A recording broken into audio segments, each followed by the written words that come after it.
আসসালামু আলাইকুম আমার প্রিয় বন্ধুরা, সবাই কেমন আছেন? আশা করি ভালো আছেন। আমিও আপনাদের দোয়া এবং ভালোবাসায় অনেক অনেক ভালো আছি।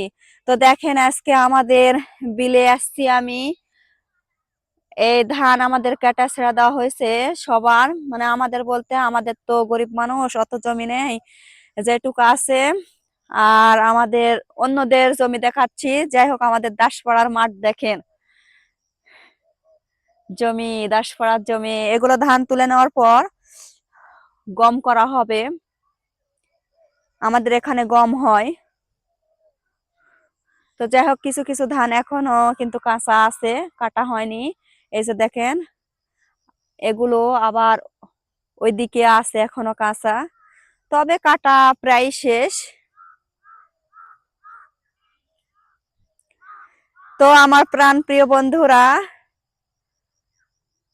আপনাদেরও কি এভাবে ধান কেটে ছেড়ে দেওয়া হয়েছে বা কাটা হয়েছে? আর কার কার ওখানে ধানের আবাদ হয় অবশ্যই কমেন্টে জানিয়ে দিন আমার প্রিয় বন্ধুরা।